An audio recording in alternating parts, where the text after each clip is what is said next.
It started as a joke, one of those offhand comments you throw out without thinking, expecting a laugh or an eye roll in return. That's how it always was with me and Michael. I teased, he smirked, and we moved on. But this time, something shifted, and I didn't see it until it was too late. We were sitting on the couch after dinner, the TV softly playing in the background while I scrolled through my phone. I'd stumbled across a meme about couples and secrets, something harmless about hiding snacks or watching episodes of a show without your partner. I chuckled and showed it to Michael. See? Even the internet agrees. Everyone keeps secrets from their spouse, I said, playfully nudging him. He glanced at the screen and smirked. You mean like how you finish all the chocolate and blame it on stress eating? I laughed, leaning into the banter. Exactly. But maybe I've got bigger secrets. Who knows? The words came out casually, like they always did. But this time, instead of laughing, Michael went quiet. His face shifted almost imperceptibly, his smile fading just a little, his posture stiffening. I noticed but brushed it off, assuming he was distracted or tired. Relax, I said, still grinning. I'm kidding. Yeah, he said after a pause, but his tone was off, clipped and subdued. I know. The moment passed quickly, or so I thought. The next day, Michael left for work as usual, kissing me on the forehead before heading out the door. But something about his demeanor lingered in my mind. It was subtle, the way he avoided my eyes, or how his love you sounded more mechanical than heartfelt. I told myself I was overthinking it. We'd been together for years, and our relationship was built on trust. If something was bothering him, he'd tell me, wouldn't he? But as the days went by, his behavior started to change. He was distracted during conversations, his phone always nearby, screen turned down. He started working late more often, brushing off my questions with vague excuses about tight deadlines or last-minute calls.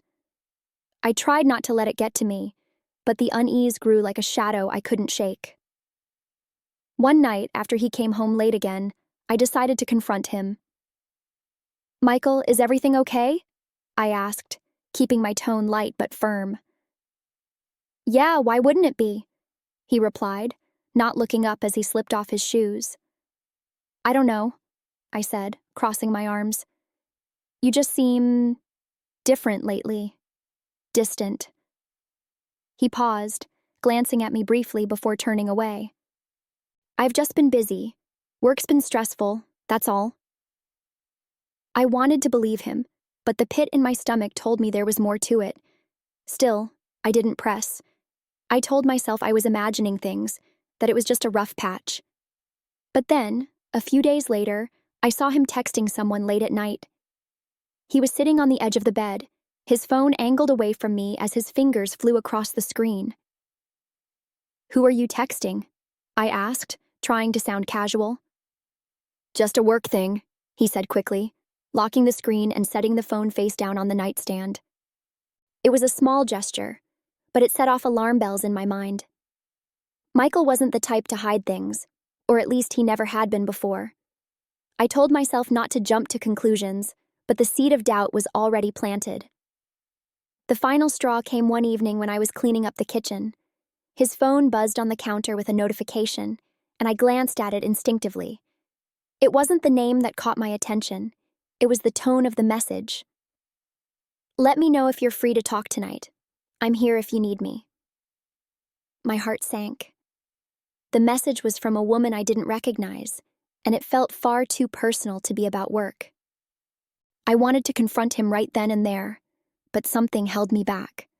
A mix of fear and anger that kept me frozen in place. I spent the rest of the night in a haze, my mind racing with possibilities. Who was she? What were they talking about? And why hadn't Michael told me? That night, as I lay in bed staring at the ceiling, I thought back to my joke about secrets. It had been nothing to me, just a silly comment meant to tease him. But now I couldn't help wondering if it had struck a nerve because Michael had secrets of his own, secrets he wasn't ready to share. The next few days were a blur of doubt and frustration. Michael's behavior became increasingly evasive, and the distance between us grew impossible to ignore. He was quieter than usual, brushing off my questions with one-word answers or deflecting entirely. His phone, once carelessly left on counters or nightstands, was now glued to him at all times, the screen always locked. I tried to tell myself it was nothing. People go through phases. Work stress can make anyone a little distant. But the message I'd seen on his phone refused to leave my mind. "I'm here if you need me." It wasn't the kind of thing you'd say to a coworker. One night, after Michael had gone to bed early, I found myself sitting on the couch, staring at his phone where it sat charging on the kitchen counter. The pull to look was overwhelming, but I hesitated, my stomach twisting with guilt. What if I found nothing and it was just my imagination? Worse, what if I found something that confirmed my fears? Eventually, the curiosity and the doubt won out. I unlocked his phone, my hands trembling slightly. Michael wasn't the type to change his passwords, and I told myself this wasn't crossing a line. It was just finding clarity. I scrolled through his recent messages, my heart pounding as I looked for the name that had appeared in the notification. When I found the thread, I froze. The woman's name was Emma, and the conversation was longer than I'd expected. The texts weren't overtly romantic, but they were far too personal for my comfort. They talked about his stress, his frustrations, and things he hadn't mentioned to me. "Emma, how are you holding up? You seemed really down yesterday." Michael, "Just a lot on my mind. Thanks for checking in." Emma, "You know I'm always here for you, right?" Michael, "I appreciate that. It means a lot." My chest tightened as I read their exchange. There was nothing incriminating, no declarations of love, no evidence of an affair, but it still felt like a betrayal. He was sharing his feelings, his struggles, with someone else. Someone who wasn't me. I locked the phone and put it back where I found it, my mind racing. Who was Emma? How long had they been talking? And why didn't he feel like he could come to me with whatever was weighing on him?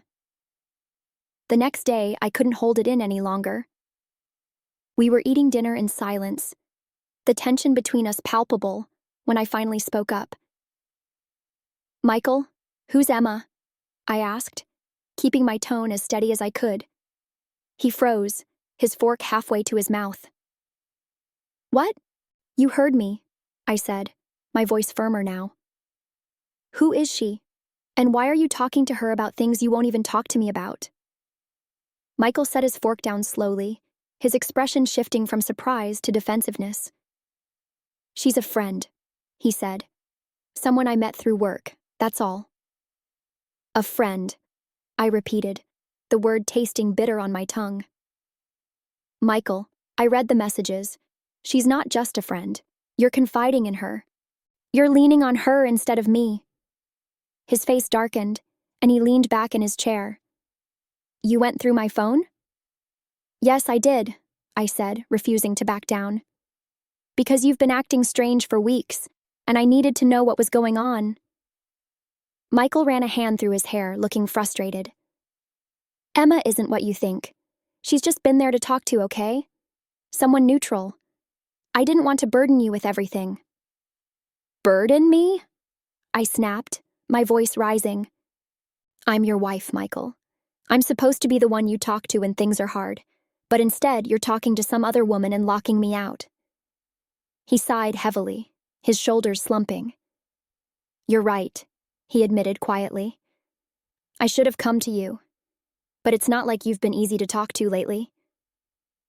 His words hit me like a slap. What's that supposed to mean? "It means you joke about keeping secrets, like everything's a game," he said, his voice rising now. "But when I actually need to talk, it feels like you don't take me seriously."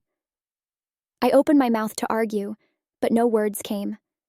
Deep down, I knew he wasn't entirely wrong. I had been dismissive, brushing off his feelings with jokes and sarcasm, not realizing how much damage it was doing. But knowing that didn't make his connection with Emma hurt any less. The conversation hung in the air like a storm cloud, thick with tension and emotions neither of us knew how to process. Michael's words kept replaying in my mind. It feels like you don't take me seriously. I wanted to deny it, to tell him he was wrong, but a part of me knew he wasn't. I'd made light of so many things over the years, using humor as a shield to avoid uncomfortable truths. But this wasn't something I could joke my way out of. That night, Michael slept on the couch. I didn't ask him to, and he didn't say anything about it. He just grabbed a blanket and pillow and walked out of the bedroom without looking back. I lay awake for hours, staring at the ceiling, trying to make sense of what had happened. Who was I angrier at? Him, for confiding in Emma, or myself, for pushing him to a point where he felt he couldn't confide in me? The next morning was painfully quiet. Michael barely spoke to me as he got ready for work, and I didn't know how to bridge the gap. When he left, the silence of the house felt oppressive. I wandered aimlessly from room to room, my thoughts circling endlessly. I couldn't stop thinking about Emma. Who was she to him? Was she really just a friend? Or was there something more? And why did he feel like he could trust her with his feelings when he couldn't trust me? The questions gnawed at me, but no matter how much I wanted answers, I knew I wouldn't get them by demanding them. Later that day, I decided to take a walk, hoping the fresh air would clear my head. Instead, I found myself at the park where Michael and I used to go on weekends. I sat on one of the benches we'd shared before, memories of better times flooding back. I remembered how he used to open up to me here, talking about his dreams, his worries, and his frustrations with work. Somewhere along the way, I'd stopped listening. Or maybe I'd been hearing him, but not really understanding what he needed from me. When I got home, I picked up my phone and stared at the blank message screen for a long time.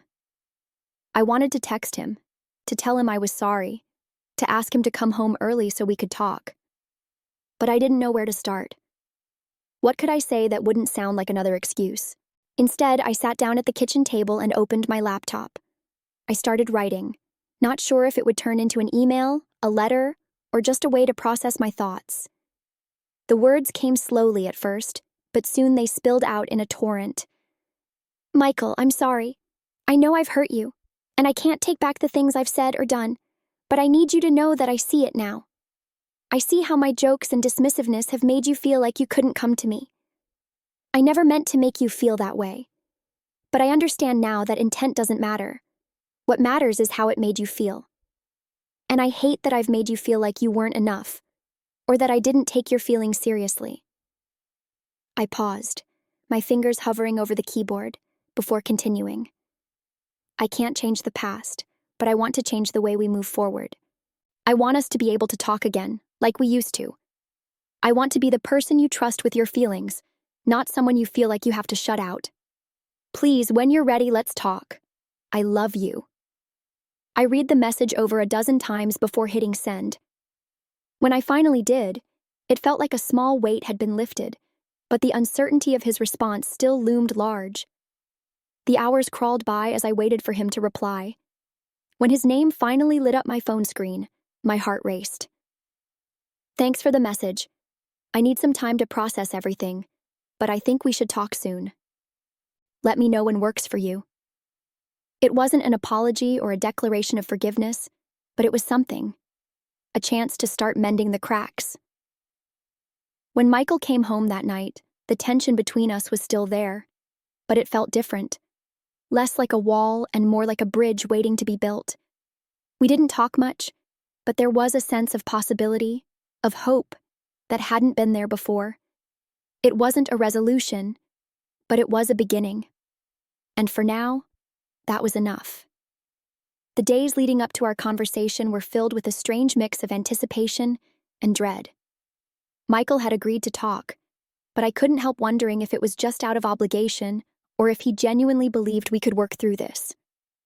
I spent the time replaying everything in my mind, every joke, every dismissive comment, and every moment I'd taken his quiet patience for granted.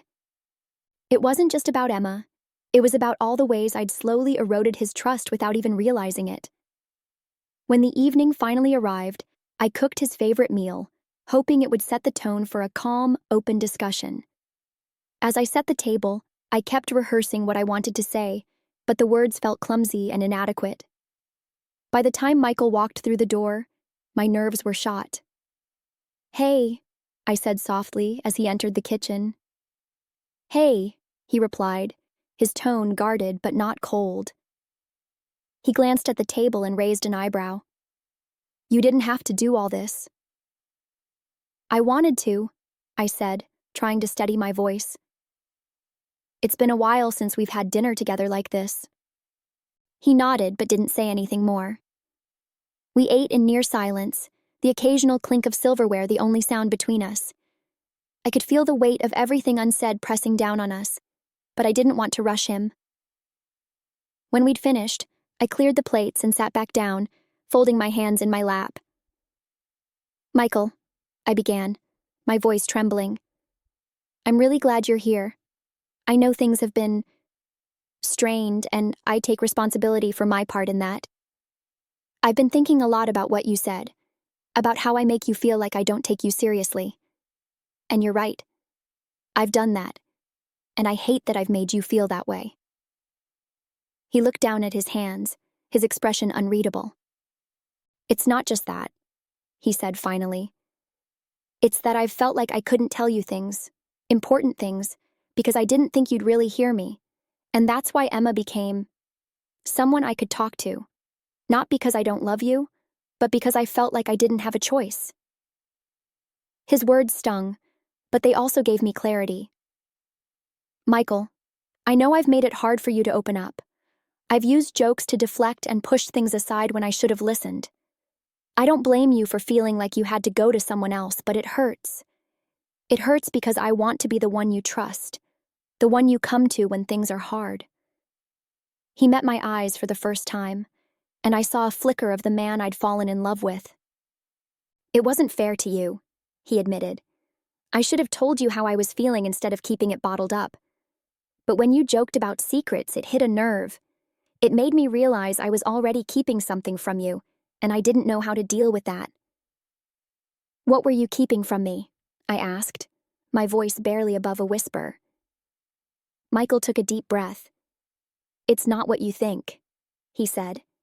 "Emma isn't some affair or anything like that. She's just someone I met through work who listened when I felt like I couldn't talk to you. But that's not the real secret." I felt my stomach twist. "Then what is?" He hesitated, running a hand through his hair. "I've been struggling at work. A project I was leading fell apart, and it's been affecting everything. My confidence, my performance, even our finances.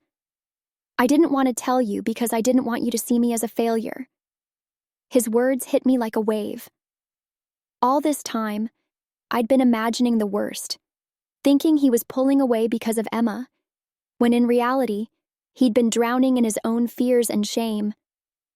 "Michael," I said, reaching for his hand, "you're not a failure. I'm sorry if I ever made you feel that way. I've been so focused on my own frustrations that I didn't see how much you were carrying.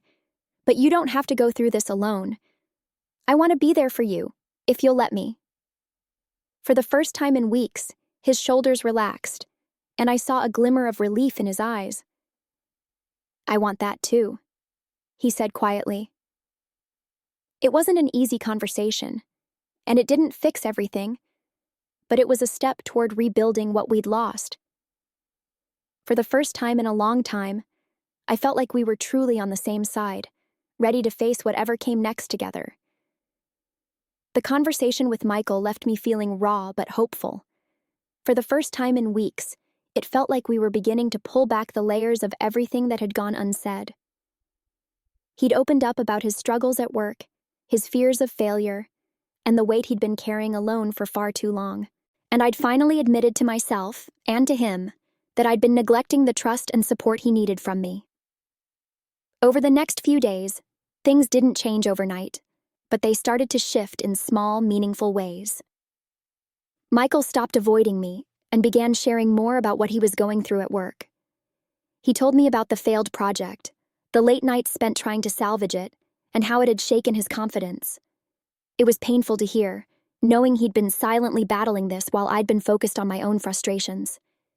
But it also reminded me why I fell in love with him in the first place.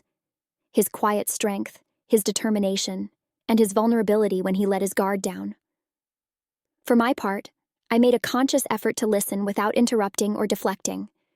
When he shared his worries, I resisted the urge to brush them off or turn them into a joke. Instead, I sat with him, letting him feel heard, even if I didn't have all the answers. One evening, as we sat on the couch, he turned to me and said, "I've asked Emma to give me some space. She helped when I needed someone to talk to, but I realized I shouldn't have gone to her in the first place. I want to fix things with you, not rely on someone else." His words were a balm to my still aching heart. "Thank you," I said quietly. "That means a lot to me." It wasn't a promise that everything would be perfect, but it was a step toward rebuilding the trust we'd both let slip away. The process of mending our relationship wasn't easy. There were still moments of doubt, lingering hurt, and the temptation to fall back into old patterns. But we both kept trying piece by piece to create something stronger. And as I lay in bed that night, feeling Michael's steady presence beside me, I knew we were heading in the right direction. For the first time in a long time, I felt like we were a team again,